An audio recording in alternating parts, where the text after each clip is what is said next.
introducción, historia, puede ser antecedentes, técnicas, o mejor dicho, antes de técnicas, anatomía, técnicas, variantes de las técnicas, ventajas, desventajas, indicaciones, contraindicaciones de cada una de las técnicas, soporte bibliográfico siempre, si es que, a ver, arriba, después de historia podríamos poner fundamentos biológicos, ¿no?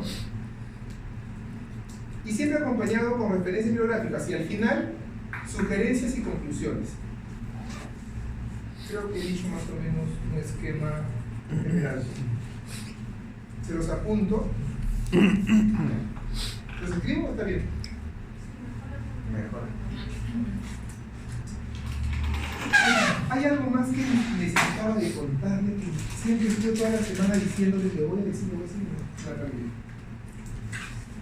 Un esquema de un seminario, como para los que no estuvieron presentes, un seminario puede tener las fuentes bibliográficas de toda índole, monografías, tesis, artículos, libros, toda la información que ustedes puedan recabar. Está bien, esto es para un seminario, pero para los que tocan revistas, sí son artículos actuales, ¿no? De revistas indexadas. Para un seminario o una monografía, siempre se tiene un esquema: primero la introducción, segundo la historia,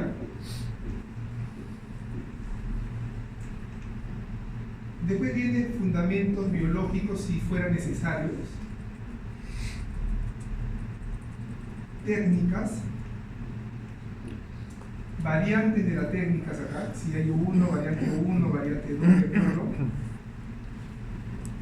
ventajas y desventajas de cada técnica, indicaciones y contraindicaciones de cada técnica. Tenemos que tener un soporte bibliográfico, o sea, tenemos que tener artículos. Y después de todo esto vienen las recomendaciones y las conclusiones.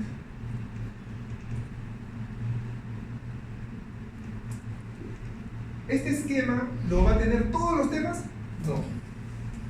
Algunos temas se agregarán cosas y se quitarán otras, y en otras se dejarán, por ejemplo, de decirles. O sea, pero esto es un esquema. Ya, con esto ustedes pueden tener un orden, para que no me estén disparando cosas. Primero hablo de historia, después indicaciones de una técnica, después vuelvo a hablar de introducción. No. O sea, ordenadito, ¿ya? Seminario, introducción, historia, fundamentos biológicos, técnicas, variantes de las técnicas, ventajas y desventajas, indicaciones y contraindicaciones de cada una, soporte bibliográfico, recomendaciones y conclusiones. Creo que no me estoy olvidando de nada. ¿Ya? Muy bien. Según el sílabus,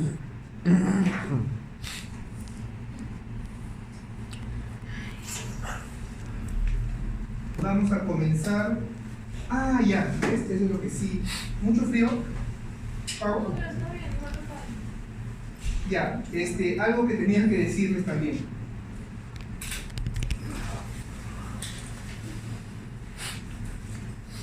Entre una cosa y otra cosa son las 5:35, 5:36.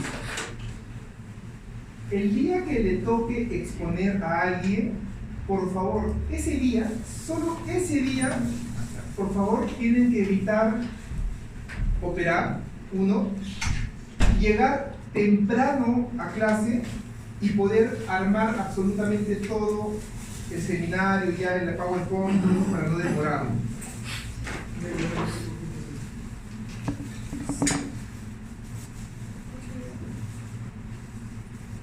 Listo. Como siempre, doctores, cualquier pregunta, algo que no entiendan, algo que quizás me expresé mal, me lo hacen saber inmediatamente, por favor. ¿Ya? Hoy día vamos a empezar con un tema que es una de las alternativas de tratamiento dentro de lo que es toda la gama de tratamientos de implantología oral.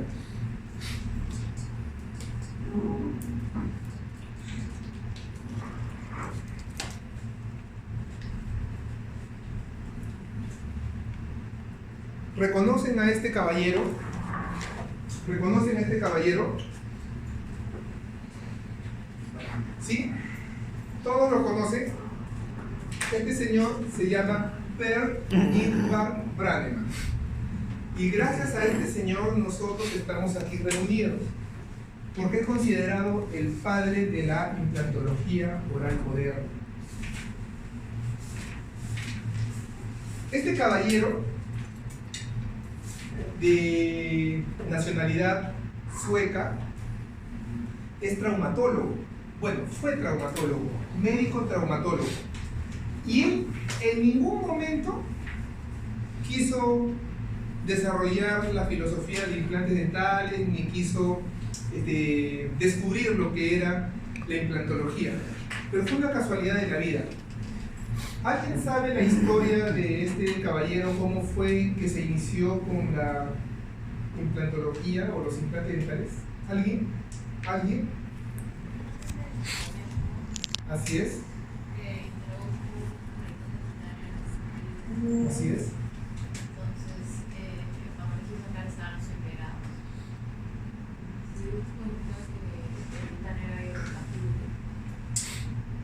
¿Todos escucharon?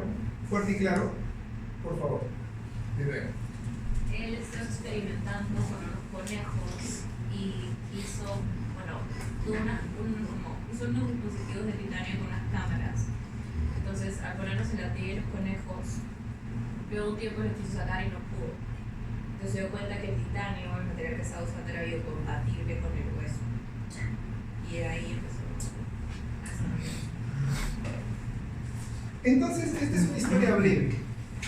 Este doctor, traumatólogo, quería investigar acerca de la reparación del tejido óseo. ¿Cómo era este proceso biológico? Y es lo que menciona Mía, que colocó pequeñas camaritas de titanio en tibias y peroné de conejos para ver justamente ese proceso biológico. Pero cuando lo iba a retirar, cuando finalizaba sus estudios de cicatrización y reparación del tejido óseo, se dio cuenta de que estos no salían muy fácilmente, que estaban agarrados al tejido óseo vivo. Exacto. Entonces dijo, ¿por qué? Y es allí donde comenzó a hacer los diversos estudios posteriores acerca de los implantes dentales. Aproximadamente estamos hablando en los años 60, pero no es hasta el año 65 en una convención de Toronto en donde él expone todos sus hallazgos, todos sus procedimientos quirúrgicos y protésicos de acuerdo a lo que él planteaba en esa época. Entonces, gracias a este señor nosotros estamos reunidos aquí, y este señor fue nominado 2 veces al premio Nobel, lamentablemente no lo obtuvo. En el año 2014 falleció y es hasta el día de hoy ampliamente reconocido por todos los implantólogos y la implantología oral en el mundo.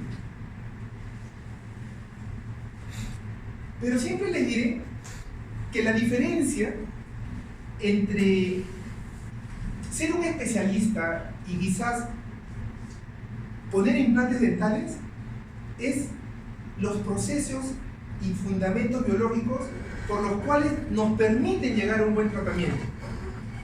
Si yo le digo a cualquier persona, no odontólogo, mi mejor amigo, yo, o no sé, a cualquier persona, que practique en una maqueta como lo hacemos nosotros, y después lo llevamos a boca de un paciente, estoy seguro que lo haría.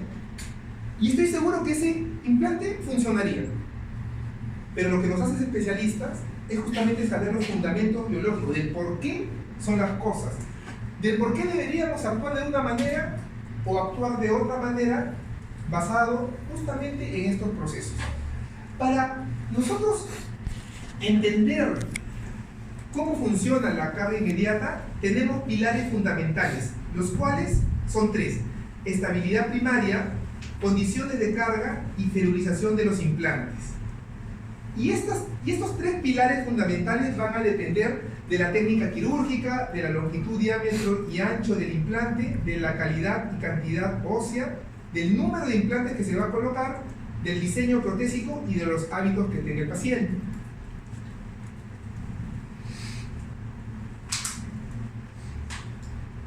Wolf denominó adaptación mecánica del hueso a la bioestimulación mecánica que puede llevar a un estímulo de crecimiento óseo. Goodchip en el año 85 lo llamó osteosíntesis dinámica, que justamente es una carga mecánica de una intensidad adecuada que va a originar que la respuesta sea mucho más osteogénica. Y por último, Frost en el año 89 denominó o propuso la teoría del mecanostato óseo, que son presiones ejercidas sobre el tejido óseo que van a lograr en el hueso una deformación elástica, la cual va a activar el binomio osteoblastos-osteoclastos, produciéndose así la remodelación ósea.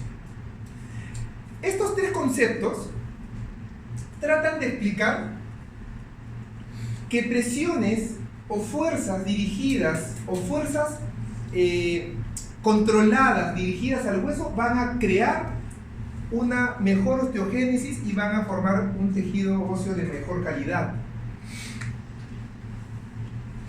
Pero no contento Frost de haber propuesto la teoría del mecanostato óseo, hacen un diagrama bastante didáctico en el cual lo va a llamar las ventanas de la deformación del tejido óseo.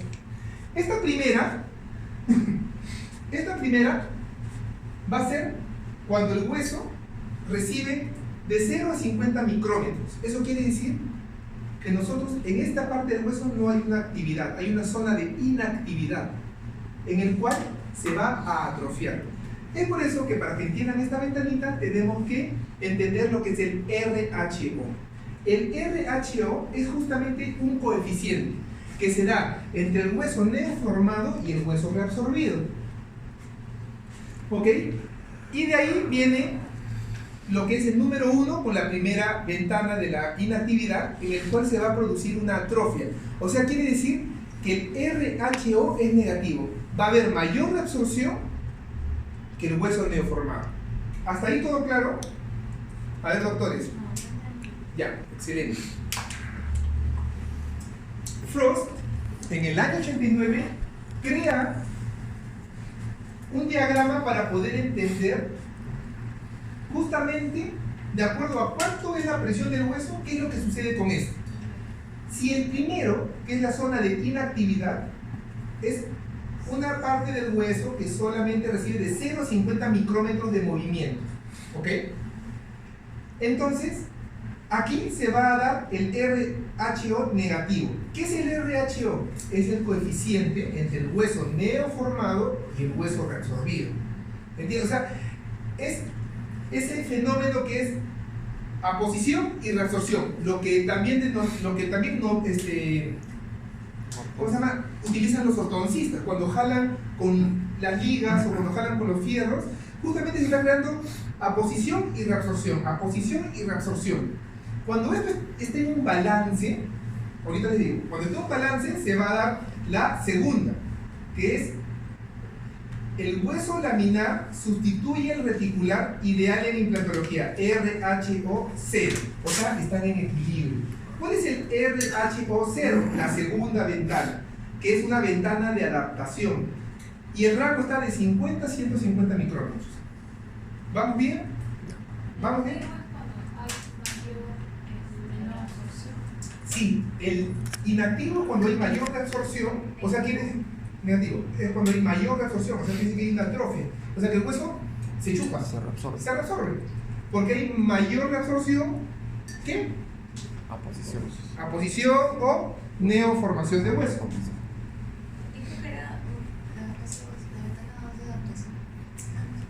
La ventana de adaptación es la que justamente es la número 2, es donde el hueso laminar. A ver, vamos a ver, ¿ves? Acá se me sale otra pregunta. Díganme, por favor, ¿qué es hueso laminar?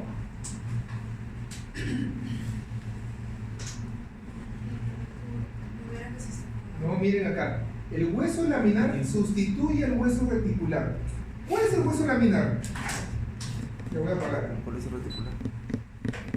El hueso laminar es también llamado el hueso maduro. Maduro, cuando el hueso ya está fuerte, mineralizado. Y el hueso reticular es el hueso joven. Hueso joven, el hueso que está inmaduro, que todavía no se ha completado la mineralización. Entonces, quiere decir que cuando hay un balance, cuando hay un equilibrio, este hueso va a ser el maduro, el que está al costado de los implantes dentales. El hueso que justamente rodea toda la superficie del implante. La número 3 es la ventana de sobrecarga ligera, que va entre 150 y 3000 micrómetros. Ojo lo que yo estoy diciendo, ¿eh? Sobrecarga ligera. ¿Qué produce? Hueso reticular a causa de las microfracturas por fatiga. RHO positivo. Acá quizás puede haber una confusión. Dirán, pero si el RHO positivo, ¿debería haber más hueso? Pues sí, hay más hueso, pero el reticular, o sea que es el hueso inmaduro. ¿Y por qué hay más hueso inmaduro? Porque como hay tantas microfracturas y tantos micromovimientos, es que no lo deja madurar al hueso. O sea, el hueso quiere madurar, pero con esos micromovimientos lo vuelve a fracturar, y lo vuelve a fracturar, y lo vuelve a fracturar. Y entonces, siempre va a ser hueso reticular. Entonces, el RHO será positivo, pero con un hueso inmaduro, cuando hay una sobrecarga ligera. Después pasamos a la sobrecarga patológica, que es mayor a 3000 micrómetros, en donde existe fractura por fatiga y reabsorción. O sea, el RHO es negativo. Cuando sobrepasa esos 3000 micrómetros de movimiento, también se absorbe por la gran presión que existe. Pero esta presión que existe ya va a ser por fractura. ¿Ok? El otro es por atrofia. Y este sí es por fatiga. Y obviamente la fractura espontánea es cuando hay una gran deformación que se llega al 1 al 2%. Cuando pasan de 10 a 20.000 micrómetros de los movimientos. Esto es lo que propuso Frost. Aquí estamos viendo, ojo, micromovimientos.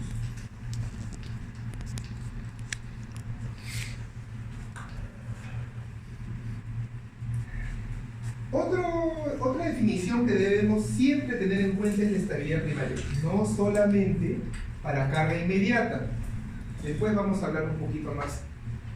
La estabilidad primaria es la fijación mecánica del implante al momento de insertarlo. Ustedes cuando estudien, en el examen me pueden poner así: ausencia de movilidad del implante en el lecho óseo en el momento de su inserción. Pero también me lo pueden poner con sus propias palabras. La cuestión es que esta estabilidad primaria es meramente mecánica. Meramente mecánica. Fijación mecánica del implante en el momento de su inserción. Bien. ¿Ya? Y el torque, tanto que se habla del torque, que el torque por aquí, que el torque por allá. El torque es una definición física, meramente física, que es un momento de fuerza o momento dinámico. ¿Y qué es? Es el efecto giratorio, que produce una fuerza aplicada a un cuerpo provisto de un eje. La mejor manera de entenderlo es más o menos lo que yo hago aquí, lo hago cuando cambio la llanta de un carro. La fuerza que yo le aplico, o la fuerza giratoria que aplico yo a un cuerpo provisto de un eje, o sea, este es el eje de acá, ¿no? Y esta es la fuerza que yo aplico a la distancia. Esa fuerza es el torque. Es por eso que el torquímetro es exactamente igual. Se coge de un ladito, acá hay un eje y acá está la fuerza. Efecto giratorio que produce una fuerza aplicada a un cuerpo provisto de un eje. Si ustedes se tratan de memorizar esto, les aseguro que no lo lograrán. Ustedes tienen que buscar una secuencia lógica, ¿ok? Piensen en la llantita del carro, pero ojo, no me van a decir es como la llantita del carro, porque si no yo les voy a poner justamente la nota del aro de la llanta. ¿Ok? ¿Está bien? Muy bien.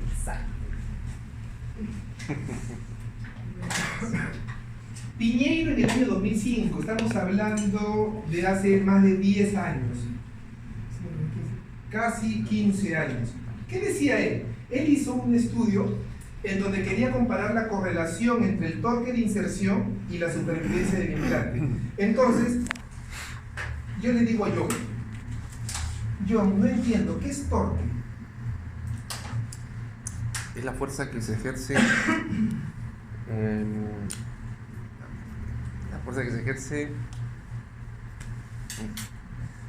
Mi estimado Jorge. a través de Jera. Es la fuerza de giro sobre un punto que se ejerce sobre...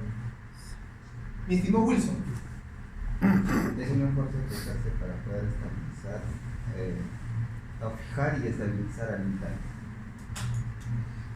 Joel. Es la fuerza que se ejerce a nivel de un eje. Andrea. Acabo de leer. Es el efecto, ya, no vamos a decirlo tal cual. Es una fuerza. El torque sí, es un momento, una fuerza. Justamente que es el que va a permitir que gire, ¿ok? Un elemento que esté provisto de un eje. ¿Ok? O sea, es el efecto giratorio. El efecto de la fuerza. El efecto giratorio que es aplicado hacia una fuerza que está provisto de un eje. Entonces, Piñeiro, del año 2005, realizó este estudio. Vamos a correlacionar, o sea, quiere decir que vamos a relacionar entre qué pasa si yo coloco a tanto torque con supervivencia en implantes en carga inmediata. ¿Y qué dijo? Miren, los implantes que yo puse a 20 newtons se me cayeron el 90%. Pero si yo lo ponía a 32 newtons, solamente tuve el 10% de fracaso. Y si lo pongo de 45 newtons, tengo el 100% de éxito. El riesgo de fracaso disminuye 20% por cada 9.8 newtons en el torque de inserción. Así como este doctor, este investigador, hay cientos de artículos que correlacionan estas mismas variables. Calandriero dijo, no, un ratito, en el año 2003 dijo, no, yo voy a poner 3 medidas. 32 cuando yo voy a hacer carga múltiple, 4 o 5 implantes. 45 cuando yo voy a hacer carga parcial, o sea, puentes. Y 60 para hacer unitario. Eso es lo que yo tengo que tener, así lo dijo en su artículo. Sin embargo, Maló en el año 2005 dijo, no, yo no voy a poner nada de esto, yo voy a poner solo de 30 a 35 y punto, para todos, lo que quieran. Múltiples, unitarios, de A2, de A3, lo que sea, 30. Perdón, 30 a 35. Osman compartió el mismo conocimiento o el mismo resultado de 30 newtons. Payer en el año 2010, 32. Y Norton dijo, yo con 25 largo. Con 25 newtons largo. Entonces, yo quiero decirles ahora de que nosotros no podemos guiarnos. A ver, creo que se lo voy a decir por primera vez, pero me van a escuchar varias veces esto. Lo que yo diga no es la verdad absoluta. Lo que estos doctores o estos investigadores digan tampoco es la verdad absoluta. Lo que nosotros tenemos que entender para llegar a tener un conocimiento base es leer varios artículos y sacar nuestras propias conclusiones. También, claro, sumando a la experiencia que nosotros podamos tener. ¿Ok? Siempre les aconsejo que siempre busquen artículos que se contradigan.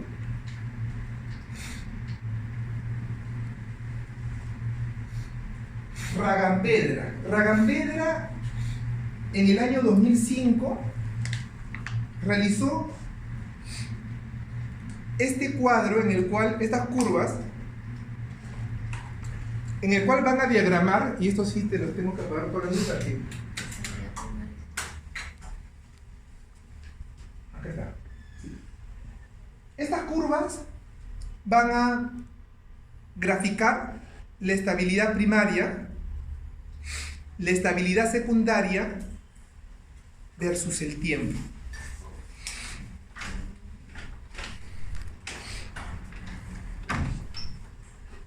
Si yo ya les dije qué es la estabilidad primaria, ¿me pueden decir cuál es la estabilidad secundaria?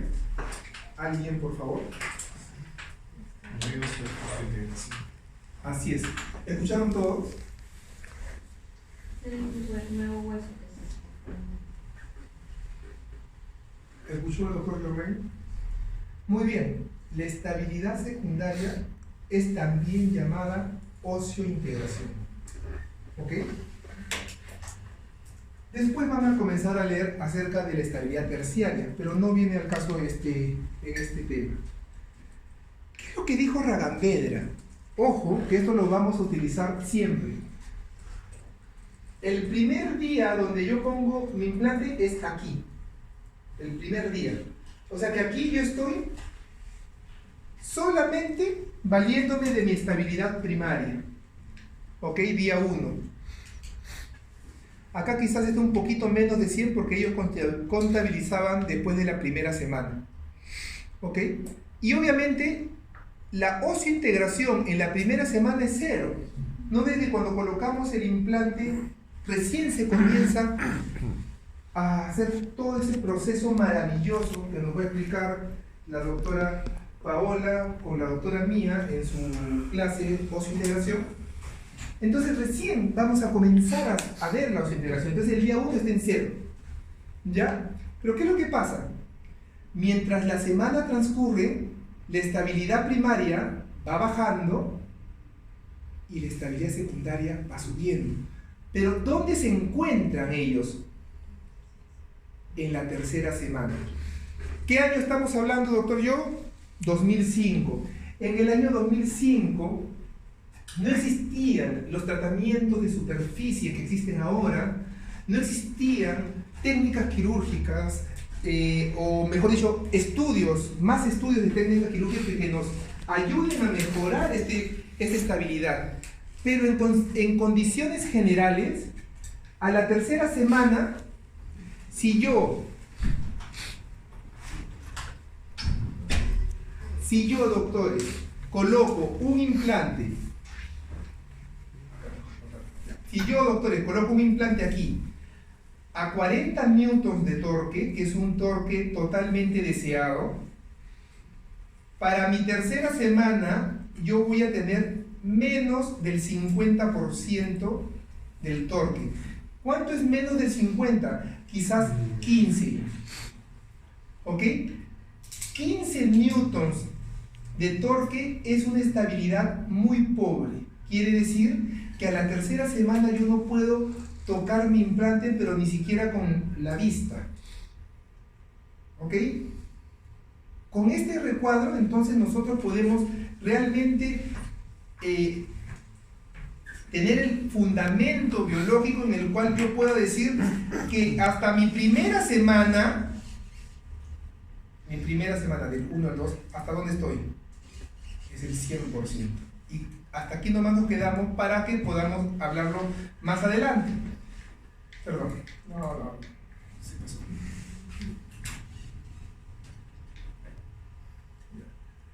¿Ok? Hablamos de otro tema ahora.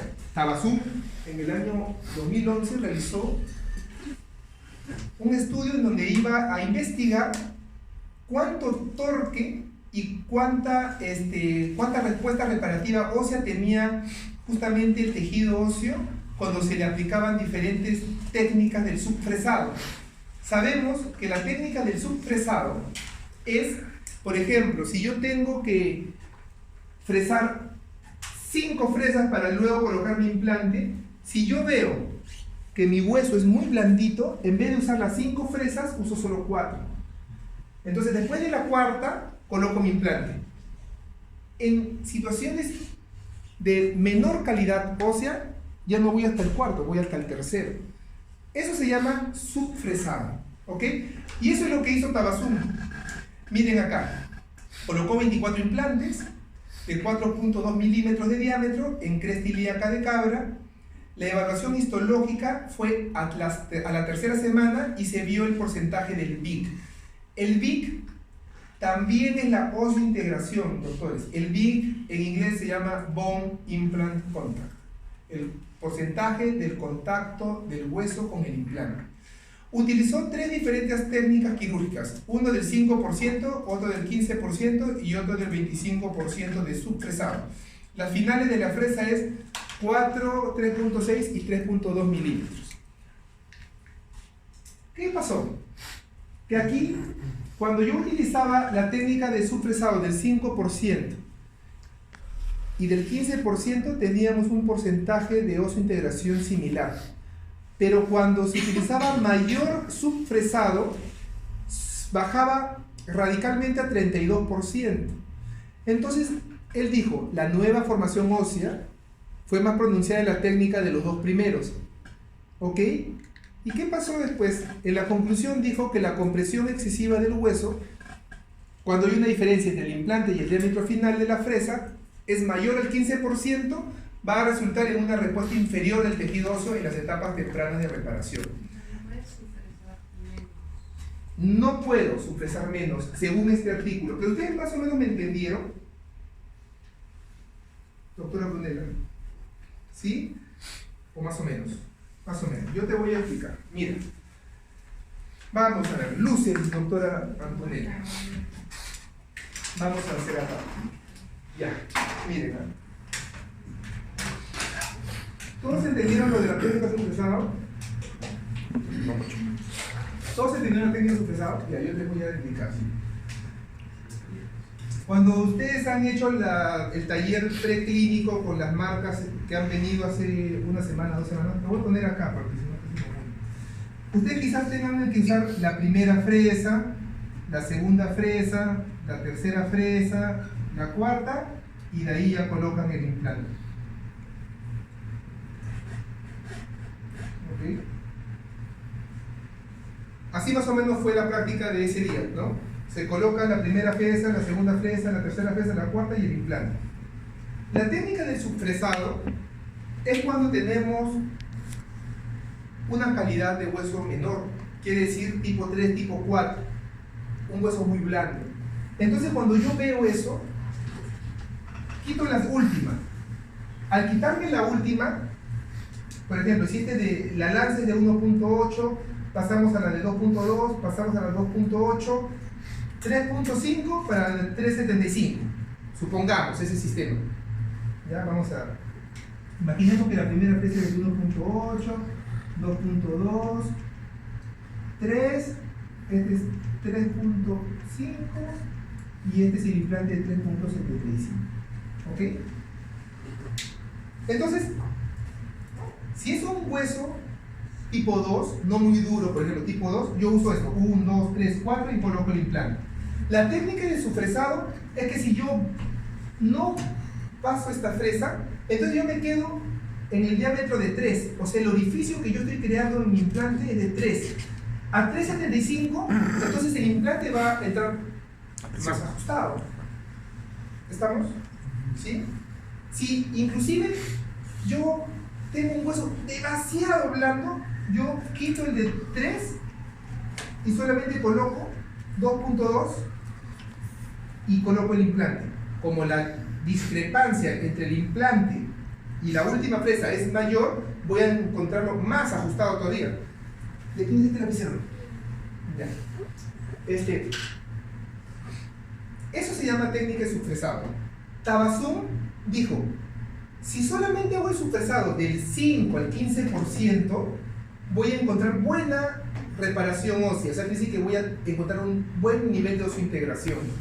Pero si... Eso es lo que no entiendo. ¿Cuál es 15% de qué? Esto de acá.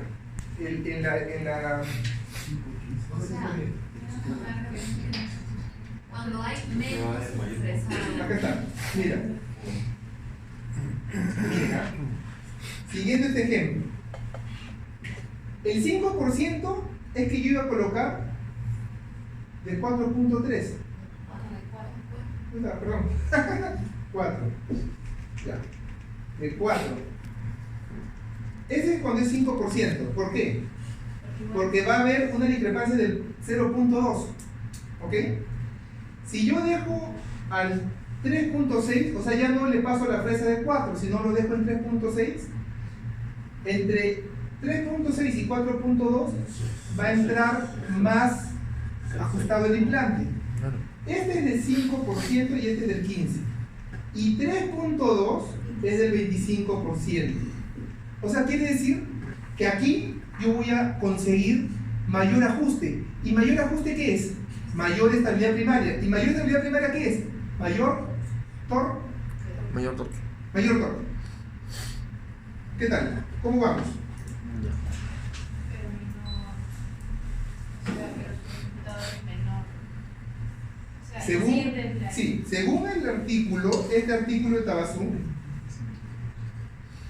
es que, según el artículo de Tabasum decía que si se hacía 5 y 15% iban a encontrar mejor respuesta biológica, 47 a 47, igual. Pero si lo hacían con mucho torque, íbamos a tener una respuesta menor del tejido óseo. Y acá lo dice, cuando el diámetro o la diferencia es mayor del 15%, va a haber una respuesta inferior del tejido óseo. ¿Todos captaron la idea? Según este artículo, en conclusión, si tengo un torque muy grande, voy a tener respuestas reparativas óseas inferiores, o sea, de mala calidad. ¿Ya? Pero solo si se excede el 25%. Según este artículo, sí. Pero la conclusión general de este artículo, la conclusión general, la que podemos, si podemos llegar a una conclusión general es, mientras más torque tenga, o un torque muy grande, no es bueno para la osseointegración. Eso es lo que me está diciendo este artículo. ¿Ok? Pero, ¿qué dicen estos autores?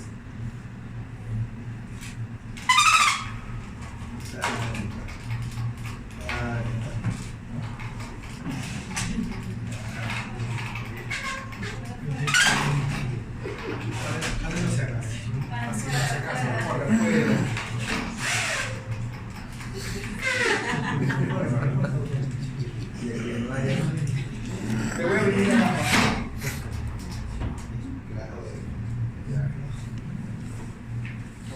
Pero ¿y cómo uno lo... Dime. No se me duerma, no puedo ver. Ahí, ya, dime Gusto. Doctor, ¿y cómo uno, para hacer el fresado, cómo uno lo puede detectar el hueso? Se dice por la tomografía también y por la radiografía que puede ver el tipo de hueso. Pero ¿cómo uno más directo lo puede? Clínicamente, Luis. Clínicamente, cuando ustedes cada vez vayan colocando más y más implantes, ustedes ya van a poder definir con su expertise, decir, ah no, este hueso está blando, este hueso está duro. La experiencia te hace. Sí, pero igual hay unos valores Hounsfield en la tomografía que también se pone dónde quieres ver o dónde vas a colocar el implante y te sale un valor. Ese valor está determinado de acuerdo al tipo de hueso. Pero la experiencia te va a decir, y además también la porosidad, cuando veas una radiografía, cuando veas una tomografía, vas a ver la calidad del hueso, ¿no? Hay algunos huesos pero tan duros que vas a ver solo cortical y muy poca medular. Entonces tú ya sabes que en ese caso tú no puedes utilizar un subfresado, más bien en algunos casos vas a hacer un sobrefresado, o avellaнаdoras o macho de tarraja para formar el hilo de rosca, etc. Bueno, Para no irnos del tema, porque creo yo que nos va a quedar bien corto el tiempo,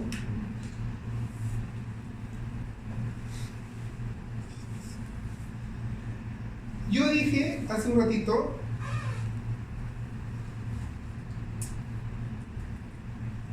que Tabasum dijo que el subfresado era negativo.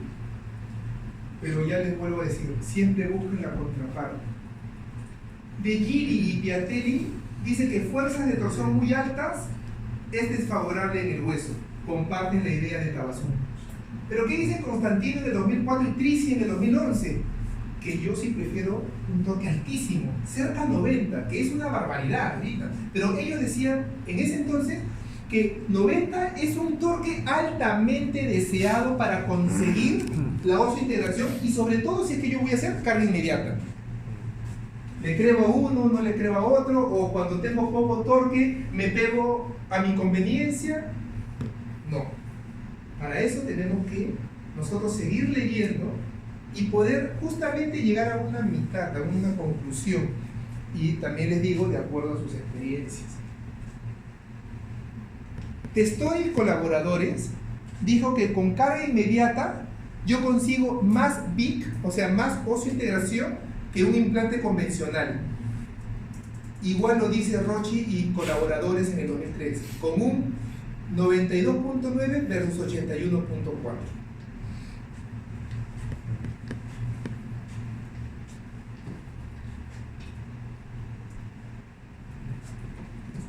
Hemos hablado al principio cuánto es los micromovimientos y qué te produce en el hueso. Pero una vez colocado el implante, los micromovimientos, si se sobrepasa la tolerancia fisiológica, vamos a desestabilizar el coágulo, vamos a alterar el coágulo y ese coágulo no se va a organizar. Y una vez que no se organice el coágulo, se va a crear tejido de granulación, tejido fibroso, por el cual vamos a denominarlo tejido, fibrointegración. Algunas veces, ¿cuál es el inconveniente de esta fibrointegración? Que el paciente, ¿está muy frío ahí? Sí, ¿no? Ya. Sí. No. Acá reabsorbe. Ya. Sí. ¿En qué estaba? Fibrointegración. Fibrointegración. ¿Saben cuál es el problema?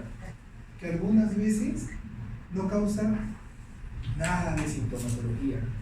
Algunas veces nosotros vamos a ver al pacientito y le vamos a decir: qué bien que está, señora, está súper bien, qué lindo cicatrizado, le decía tan linda todo.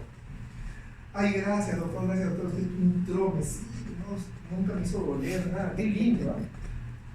Y le comienzan a hacer su corona, ponen su transfer, ponen su prueba de metal, todavía le dicen a la señora qué color quiere, y le dice: está muy bonito, no, sí, está, ya quiero comer, voy a inaugurarlo comiendo una parrillada, lo que fuese.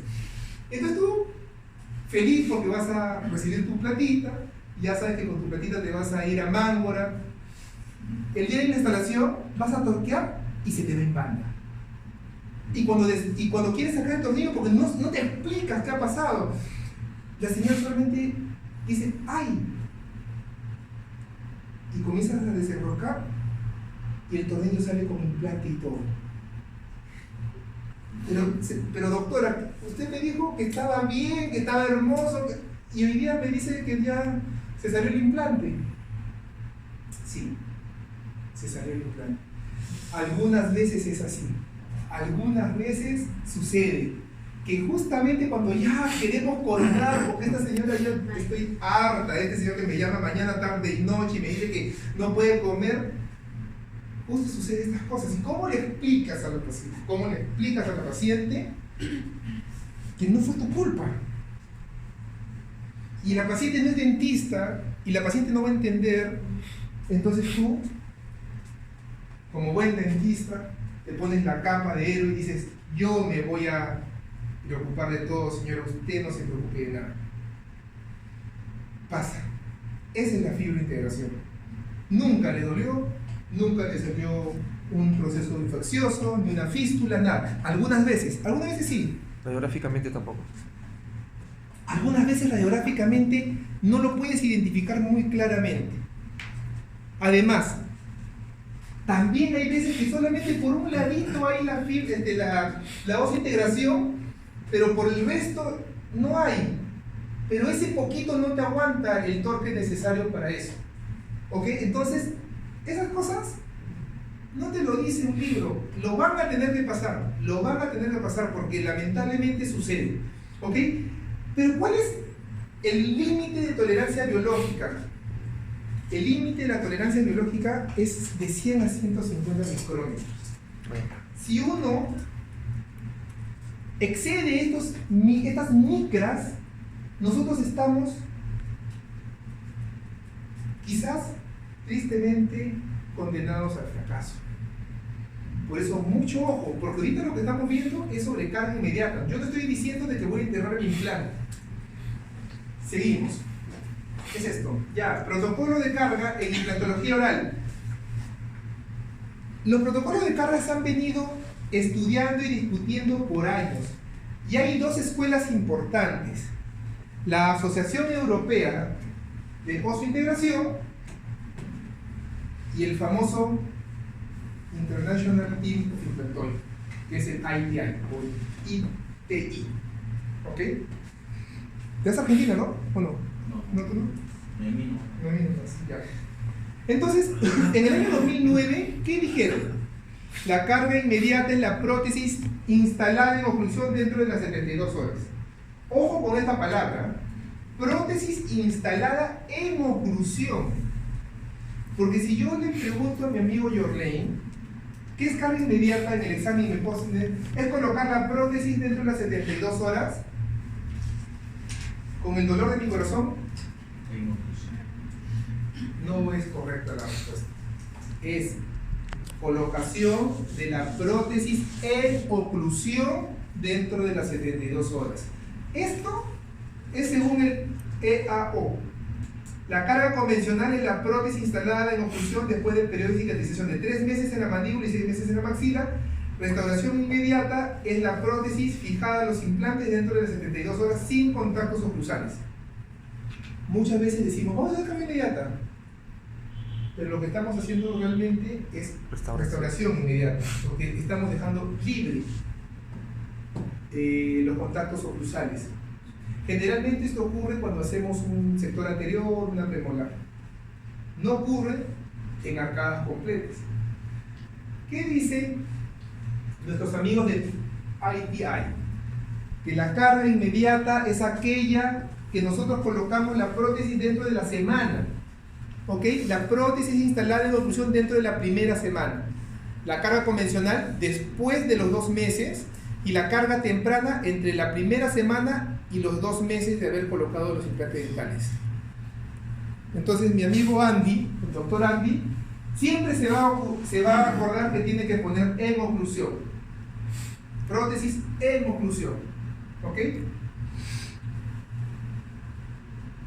Y el último consenso del ITI, celebrado en octubre del año 2018, a casi un año, ellos realizaron un esquema en el cual juntaban el protocolo de la colocación de implantes, o sea, el protocolo del momento de colocar el implante versus el protocolo de colocar la prótesis.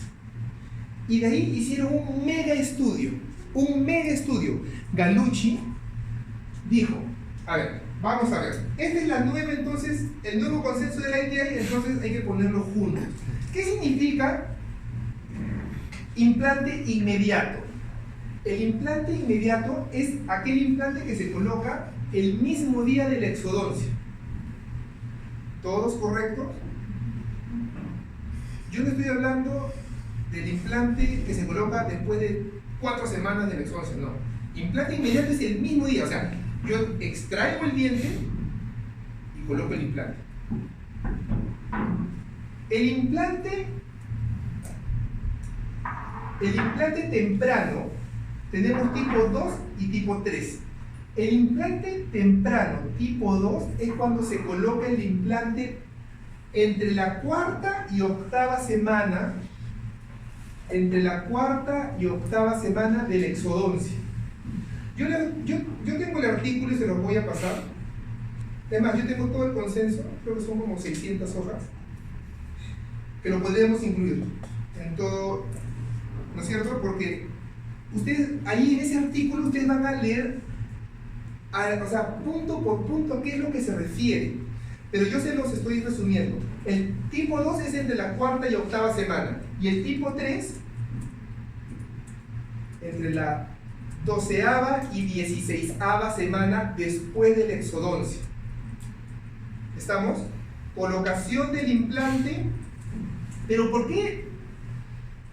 ¿Por qué esas definiciones? Porque entre la octava y 12ª, entre la cuarta y octava semana, o sea, el tipo 2, vamos a conseguir un tejido blando cicatrizado, maduro, tejido blando, estoy hablando, tejido blando. Mientras el tipo 3, entre la 12ª y 16ª semana, no solamente voy a conseguir un tejido blando cicatrizado, sino también con un tejido óseo parcialmente maduro. Todo va a ser depende del caso. Y la colocación tardía, la última, tipo 4, es la colocación del implante después de al menos 6 meses. Miren lo que estoy diciendo, ¿ah? No a los 6 meses, sino de al menos 6 meses después de la exodoncia. La restauración tipo A es una restauración o una carga inmediata. Restauración o carga inmediata.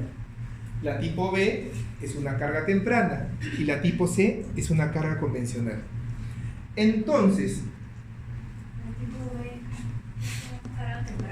tipo B, carga temprana, y tipo C, carga convencional. Entonces, a ver, si yo, ¿qué pasó? Ahí está. Entonces, por ejemplo, si yo voy y yo digo, ¿qué es un tipo 2A? De 2 a 4 semanas. Así es. Entonces, eso lo tenemos que saber. ¿Qué es un tipo 3C?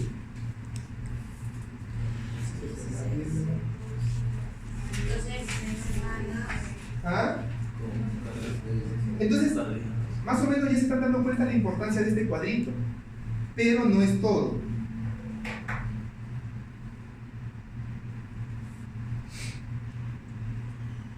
Ustedes ven los colores amarillo, rojo y verde.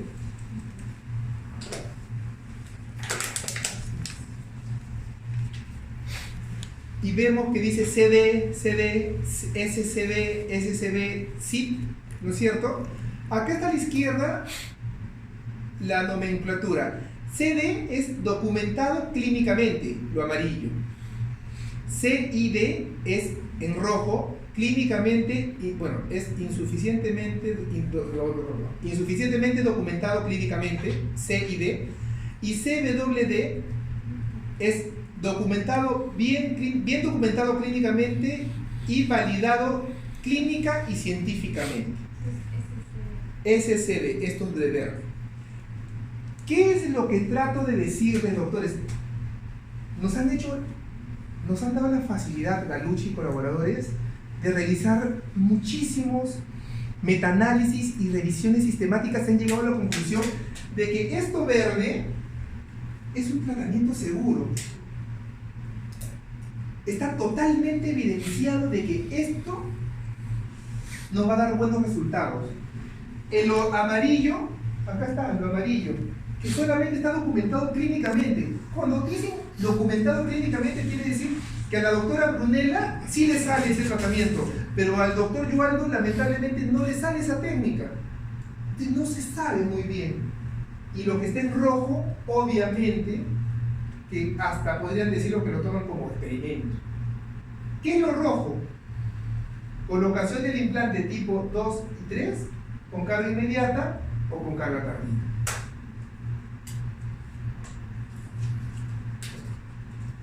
Ustedes ¿sabes? Estoy en el slide 20 y tengo 192. Ustedes no van a querer quedarse, ¿no? Doctor Fidel, usted tiene la palabra. Normal. Ya. Listo. ¿Se entendió este cuadro que es muy interesante? Cuando yo digo que es muy interesante es porque viene o no viene en el examen. Claro. Viene. Viene el examen. Ya está. Listo. Vamos por más. El mismo doctor Gallucci realizó un estudio, pero para pacientes edéntulos. ¿Ok? Y este doctor Gallucci revisó más de 2.300 artículos para llegar a las siguientes conclusiones. Miren, de verdad, yo una vez me pongo a pensar, ¿no? Este doctor, 2.371. ¿Ustedes se imaginan revisar 2.371? O sea, lo que realmente se comprometen estos doctores para tener un artículo realmente de buena evidencia. ¿Qué dice? Ahora sí. Carga inmediata en pacientes edéntulos en mandíbula. 98% y 100%. O sea, casi es un éxito. O sea, casi es un éxito siempre. Carga inmediata en mandíbula. Ahora vamos a ver. Acá está. Es un éxito. La carga inmediata está científica y clínicamente validada con un porcentaje de 98 a 100% de éxito. En la mandíbula, en la maxila, la carga inmediata está entre 95.4 y 100%. Lean bien, por favor, porque dice carga inmediata en maxila edéntula. O sea, cuando ya el paciente viene sin dientes.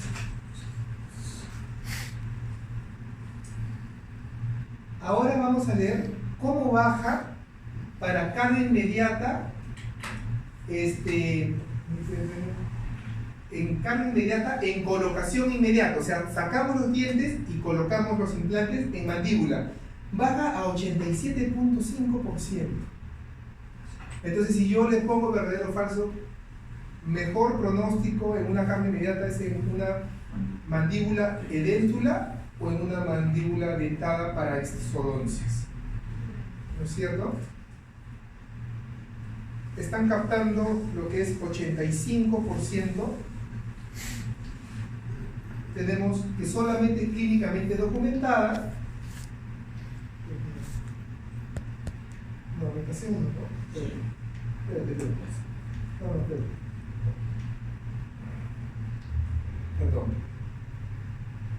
En mandíbula, 97.7%, pero en maxila sí baja a 87.5%. Esto es, como les digo, implantes inmediatos con carga inmediata. O sea, exodoncia, se coloca el implante y se hace la carga inmediata. ¿Ok? 87.5%.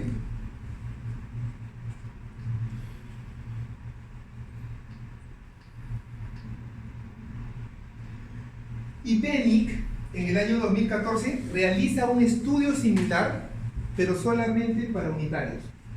Solo para unitarios. ¿Qué dice? En primer lugar, debe de haber un torque entre 20 y 45 newtons, ¿ok? O un ISQ de 60 sobre 60, de 60 a 65. ¿Ustedes alguna vez han escuchado el término ISQ? ISQ. Doctores, ISQ. ¿Es ISQ? No. ISQ es el cociente o el coeficiente de estabilidad del implante. Señor doctor. Coeficiente. Coeficiente de estabilidad del implante. Esto está en inglés. El implante está en inglés. Entonces,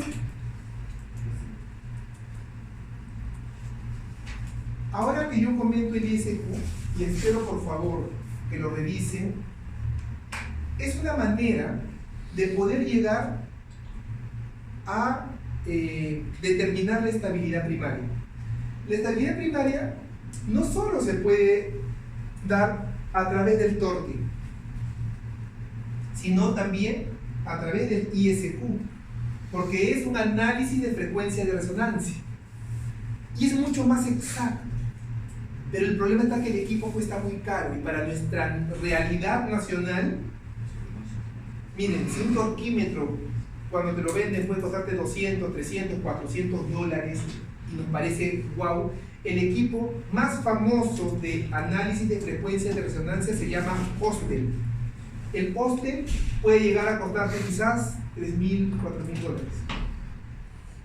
Entonces, debemos de saber que también tenemos otra técnica para ver la estabilidad. Pero esta estabilidad, ojo, del torque de 20 a 45 no es similar a los valores de frecuencia de resonancia. Búsquenlo. Hay tablas donde comienzan a equilibrar esos términos. Si tienes 45 de torque, tenemos tanto de ISQ. ¿Me entienden? ¿Cuál es el problema del torquímetro? Porque a través del torquímetro uno ve el torque. Es que esa palanquita que ustedes ven, se fatiga. Entonces, nosotros no hay un estudio donde te diga después de cuántas veces que has medido se comienza a descalibrar. No se sabe. Obviamente a uno no le gusta estar gastando plata tanto tiempo y tanto costo, ¿no? Entonces uno de repente ya tiene 7 años ese torquímetro y está midiendo cualquier cosa. ¿Ya? Entonces ese es un torque entre 20 y 45, lo dijo Benny. Pero él da conclusiones muy certeras. Dice, en la región anterior y premolar son tratamientos predecibles en términos de supervivencia y estabilidad del hueso marginal. Y que en zonas de gran demanda estética no es concluyente como procedimiento de rutina. Eso quiere decir que no a todo podemos hacerle carga inmediata en un incisivo central superior. Tenemos que tener todas las condiciones. Y ese tema lo va a hablar Joan el día que nos toque exponer. ¿Ok? ¿Qué dice acerca de la región molar inferior? Que sí es predictivo, pero solo es recomendado en casos donde el beneficio sea identificado. O sea, realmente debemos de tener un motivo grande para hacer una carga inmediata en un sector molar inferior. Y en el sector molar superior dice, no lo hagan.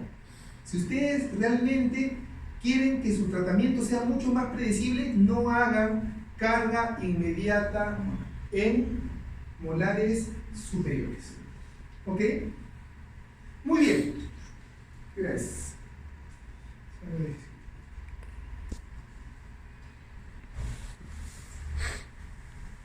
La carga inmediata, las ventajas es que mejora la cicatrización ósea. ¿Ok? Mejora la cicatrización ósea. No existe prótesis provisional removibles. Se evitan las cargas incontroladas sobre los implantes. Elimina el mantenimiento de la prótesis provisional y tiene unas ventajas psicológicas y sociales. ¿Ok? También se habla del menor tiempo de tratamiento. Si hay algo que les tenga que decir acerca de las prótesis provisionales removibles, es que es nuestro peor enemigo. No sé, por aquí justamente se acaba de ir Antonella. Con Antonella estamos haciendo un caso en donde su paciente tiene una PPR removible. Al menos ese caso es una PPR que tiene apoyos, es metálica, tiene una estructura rígida, pero tenemos que aliviarla por todos lados, porque la prótesis donde se asienta, si se asienta en el tejido blando donde hemos colocado el implante, es nuestro gran enemigo. Allí va a haber reabsorción del tejido óseo periimplantario, si no es que perdemos el implante al final. Es por eso que la carga inmediata se vuelve más atractivo aún, porque ustedes no saben lo tedioso que es hacer una prótesis removible total provisional en una maxila inferior, en una mandíbula. Es horrible. El paciente te llama mañana, tarde y siempre diciendo que, doctor, usted no me dijo que era así, doctor, se me está saliendo, doctor, tengo una reunión y no puedo ir, y te llama, y tú le explicaste desde el comienzo, pero es realmente un dolor de cabeza.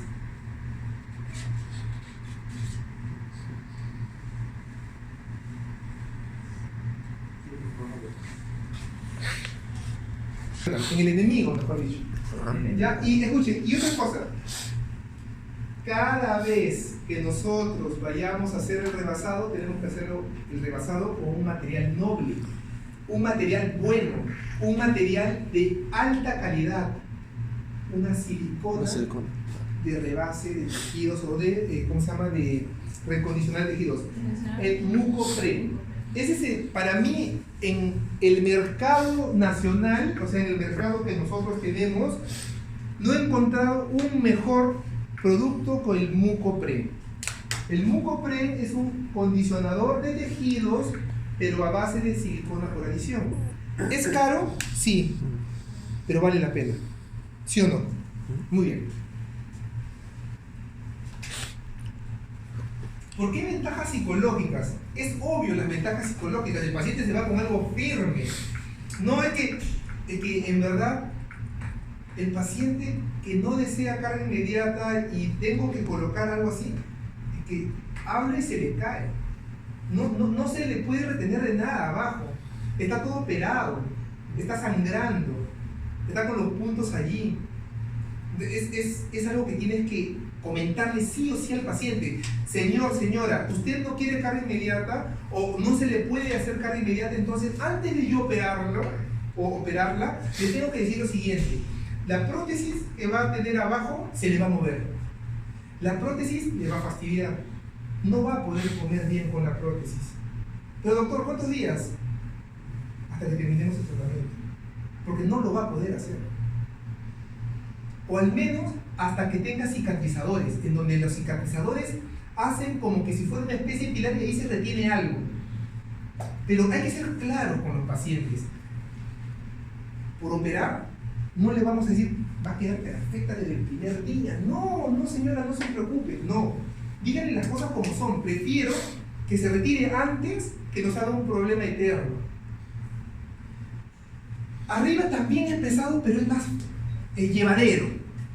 Arriba es también pesado, pero más llevadero, porque tenemos el paladar que nos va a soportar todas las cargas y también va a ser parte de la retención de la prótesis. ¿Ok? Pero eso sí, a la semana tenemos que cambiar el Mucopre. A las 2 semanas tenemos que cambiar el Mucopre. A la 4ª semana tenemos que cambiar el Mucopre. ¿Cuánto cuesta el Mucopre? Como 500 soles. Entonces uno tiene que pensar en eso. No cada semana. Te dan 2 chisguetitos que te duran y cuando tú rebasas tienes que colocar el Mucopre porque tiene que rebasar todo. Por eso se llama rebase.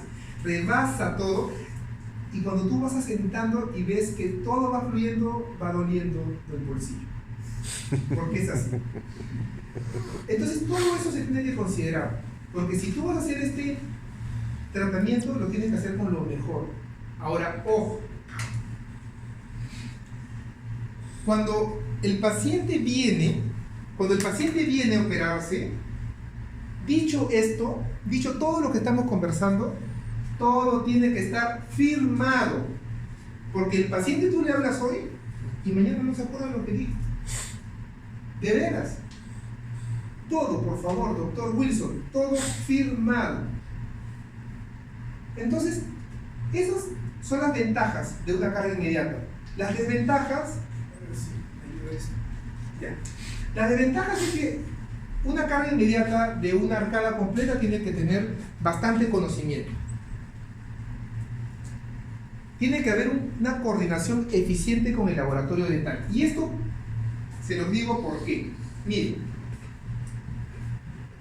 el día que ustedes hagan una carga inmediata tienen que llamar una semana antes y decirle, fulanito tal, amigo, no sé, el laboratorio, el técnico, voy a hacer una carga inmediata de arcada completa el día lunes.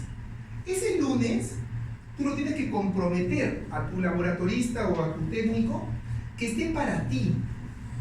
Porque tú una vez que operas y tomes la impresión definitiva para una carga inmediata, el técnico tiene que estar esperándote en tu sala de espera. O sea, no ni siquiera decir ya te llamo, no, esperándote, él o su asistente o su motorizado, lo que fuese. Porque tú una vez que tú saques la impresión definitiva, se le envías al laboratorio con todo lo que debemos de tener para que nos hagan la primera prueba de estructura, que eso también viene a continuación, no se desespere. Pero lo que yo voy es que tiene que tener una coordinación excelente con el laboratorio. No pueden venir a decirte, no doctor, hoy día no puedo porque ya me comprometí con otra cosa. No. El técnico del laboratorio es tu brazo derecho, brazo izquierdo, pie derecho, pie izquierdo, todo. ¿Ok? Porque acuérdense, Andy, ¿qué dijimos al principio? La carga inmediata, ¿en cuánto tiempo podemos hacerla? 72 horas. Y en el ITI dicen una semana. O sea, tenemos solo escasamente una semana para poder hacer toda la prótesis. ¿Ya?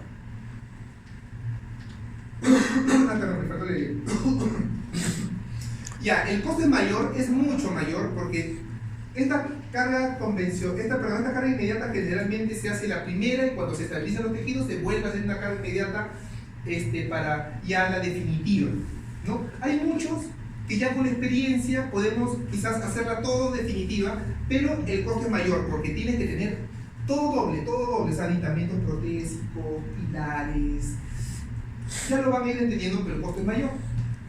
¿Se hace 2 veces, doctor? Disculpe. Generalmente, cuando uno quiere hacer bastante prolijo, se hace 2 veces. Una es la carga inmediata y cuando pasa todo el periodo de cicatrización se vuelve a hacer ya la definitiva. ¿O se rebasa el acrílico nomás? También podría ser, pero generalmente si ya es con estructura metálica y todo, es mejor hacerla de nuevo todo, para que quede todo ok, ¿no? O sea, un trabajo prolijo. El operador y técnicos dentales tienen que estar bien entrenados, eso sí o sí.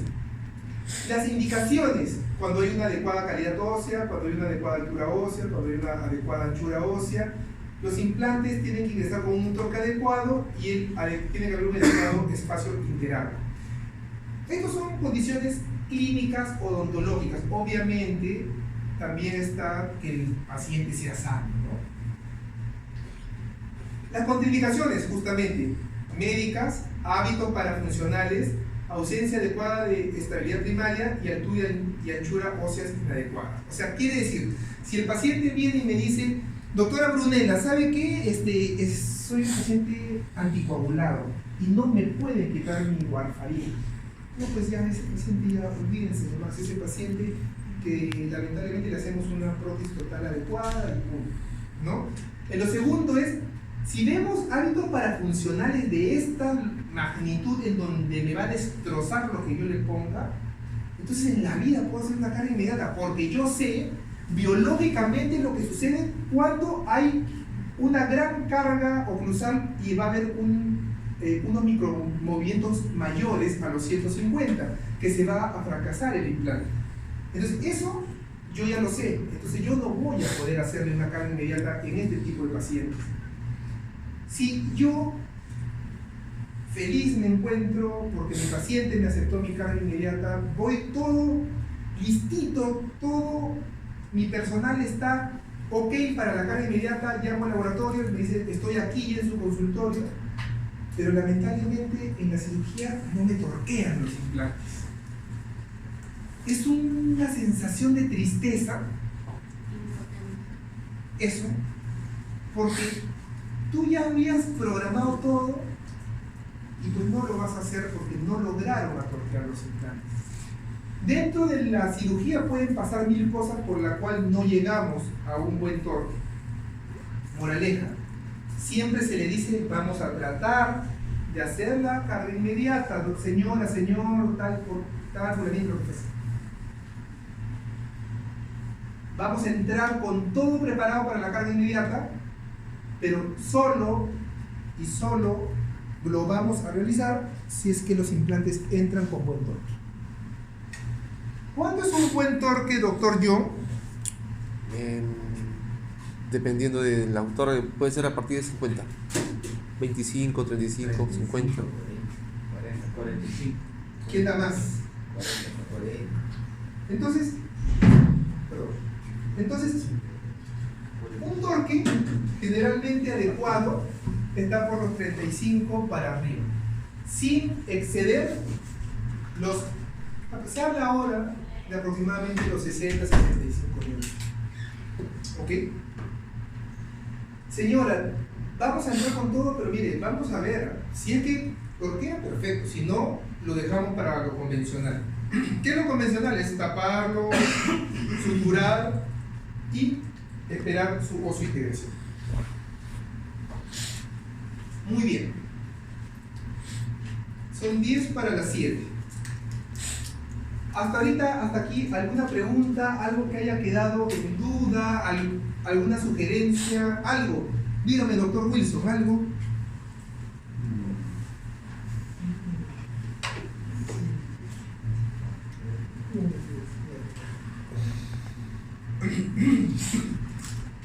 Doctor Andy, ¿alguna pregunta?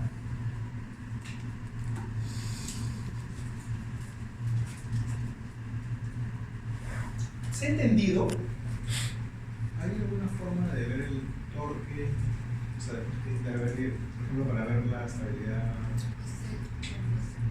cuando esté post-integre, porque uno, el torquímetro, o sea, se podría. No. Con el torque no. Después de la integración, o sea, después de los 3 meses, ya no se puede hacer el torquímetro para la estabilidad primaria. Lo que sí se puede medir es con el poste. Esa fijación o ese ISQ que se tiene, ahí sí se puede hacer. El ISQ te va a medir cuánto micromovimiento, o sea, la frecuencia de resonancia tiene ese implante con respecto al hueso que está alrededor de este. Pero torquímetro no. El torque solo es para estabilidad primaria. ¿Ok? ¿Algo más? Doctores, ¿se entendió absolutamente todo hasta ahora? Vamos a avanzar hasta el último, ¿ya? Doctor, cuando uno hace carga inmediata, ¿hay que ferulizarlos de todas maneras los implantes? En este momento yo te digo. Otra cosa, y si hay siempre movimiento, de todas maneras se va a integrar o se integra. La primera pregunta lo vamos a dejar hasta el final porque voy a respondértela de acuerdo a lo que vamos a hablar. Pero esta segunda sí te la respondo. Si hay micromovimientos, como lo hemos dicho, en la sustentación o en la fundamentación biológica, mayores de 150 micrómetros, es muy probable que haya una fibrointegración o un fracaso del implante. ¿Ok? Eso es importante saberlo, porque lo vamos a decir ahora cuando estemos justamente en lo... Es la imagen. ¿Y en carga inmediata se hace regeneración ósea? Pero por supuesto, la carga inmediata es una filosofía o una alternativa de tratamiento que no está condicionado al tener otro tipo de tratamiento. Por ejemplo, yo puedo hacer una carga inmediata con una regeneración ósea guiada. Yo puedo hacerlo. Es más, muchas veces se hace. Pero para eso tenemos que saber la condición del paciente, las circunstancias por las cuales yo tendría que hacer esa carga inmediata. ¿ok? Como te repito, en el sector anterior es mucho más delicado eso y lo vamos a hablar justamente con el doctor Loal. A ver, la selección del paciente. Nosotros tenemos que ver al paciente desde que ingresa a nuestra consulta. El estado sistémico, el paciente si tiene una enfermedad o no, si está controlada o no. Eso es lo que venimos diciéndolo en clase y en clínica. Paciente que venga con cualquier tipo de patología o enfermedad, por más que esté controlado, se manda una interconsulta. Doctor, a mí me han dicho que tengo presión alta. ¿Y está controlada? Sí, doctor, todos los días tomo una pastilla. ¿Y hace cuánto vas al médico a hacerte ese control? No, doctor, hace como 8 meses no voy. Interconsulta. ¿Con quién? Con el cardiólogo. ¿Con quién? Con el médico o el medicina interna. Justamente para que te corrobore de que eso esté controlado. Doctor, a mi esposo le han dicho que tiene prediabetes, pero él no siente nada, él está muy bien. ¿Y cuánto tiene de glucosa? No sé, hace mucho tiempo que no se hace un examen de sangre. Ahí también. Ahí tenemos que hacerlo. ¿Ok? Actitud psicológica. Esto es importantísimo. La actitud psicológica del paciente.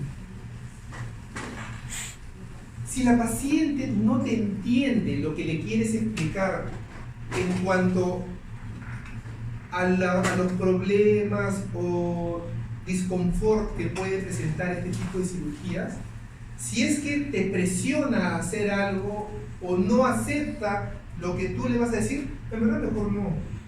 Realmente, no, o sea, ¿para qué? ¿Para qué? Si no me está entendiendo.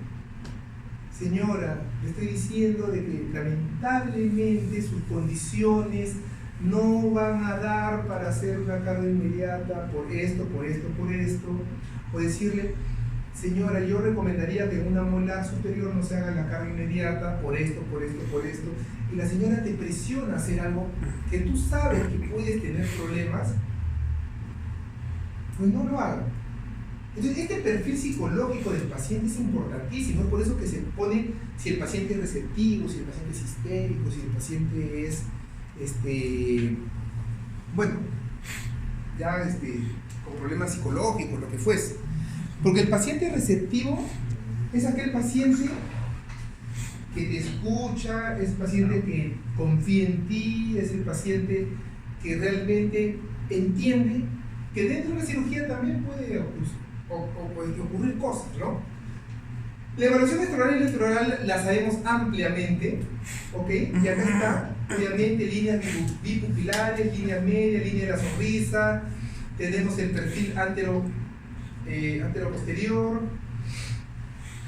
tenemos la evaluación intraoral, el biotipo periodontal, si es delgado o grueso, tenemos el espacio interargo, ¿cuánto tengo yo entre los bordes oclusales o los bordes incisales con mis rebordes edéntulo? ¿Cuánto espacio tengo?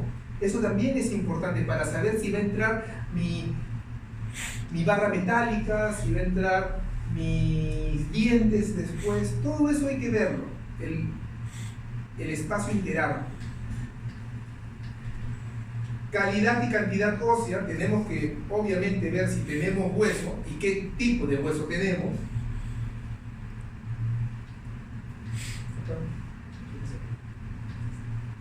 Tenemos que ver la forma de arco. De acuerdo a la forma de arco, vamos a saber la disposición y el número de los implantes. Y ustedes que acaban de tener el curso con el doctor de oclusión, esto ya está de más decirlo. Tenemos que evaluar ATM, tenemos que ver si es un paciente con bruxismo, sin bruxismo, tenemos que ver un paciente si sus guías caninas están operativas, si hay una oclusión estable, mutuamente protegido.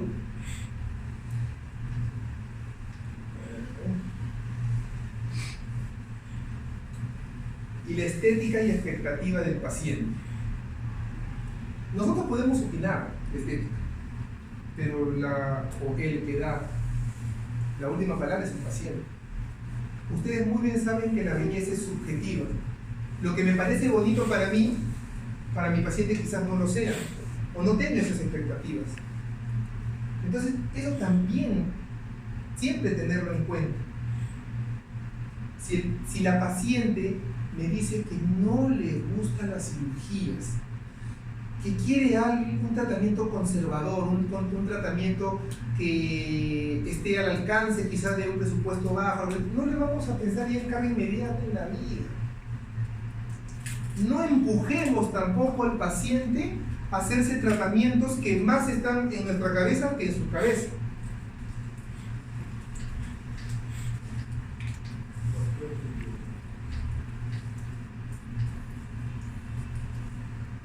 El número de implante va a estar determinado por la calidad y la cantidad de hueso. El tipo 1, ya ustedes lo saben, según la clasificación de Lexman y Sarp, el tipo 1 es donde hay más cantidad de hueso cortical y muy poca medular.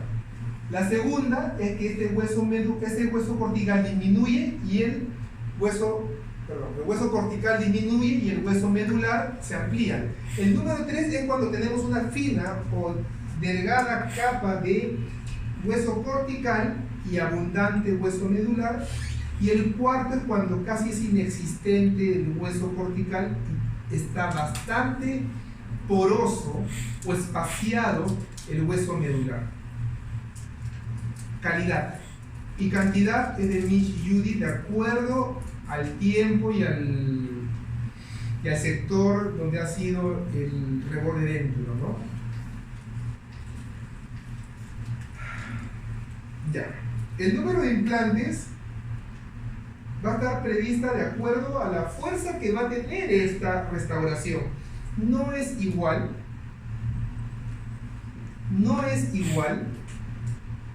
tener unos dientes naturales de antagonista que un paciente que tiene prótesis total. No es igual que un paciente tenga puente que dientes naturales. La fuerza de los dientes naturales es mayor. Entonces por eso tenemos que tener más implantes en nuestra estructura. Y la forma de arco y cresta residual obviamente van a estar determinados, y creo que lo tengo aquí, de esta posición. Si es cuadrada, yo solamente necesito 6 implantes a nivel de canino, segundas premolares y primeras molares. Si este es para una arcada superior completa, ojo. Si tenemos... Ya. Si es una ovalada, aumentamos un implante en el sector anterior, y si es triangular, aumentamos 2 implantes en el sector anterior. Y la distancia AP, y con eso me queda, es la distancia que me permite a mí la estructura protésica, explicándome mejor, es la distancia del cantilever que me permite la estructura protésica tener. Se dice que se traza una línea en el sector anterior, una línea en el sector posterior. Se cruza una vertical o una perpendicular, y este espacio es el espacio que yo puedo tener de cantilever. Ustedes saben qué es cantilever. El cantilever es el voladizo. Pero eso lo dice Nietzsche, pero Muniz dice no, es mucho. Mejor dejémoslo en 1.5 centímetros. 1.5 centímetros. Igual que Salvi, que lo dice como máximo 15 milímetros. Listo, doctores. Hasta aquí nada más nos quedamos. Creo yo de que se nos ha quedado corto. La próxima clase voy a seguir yo.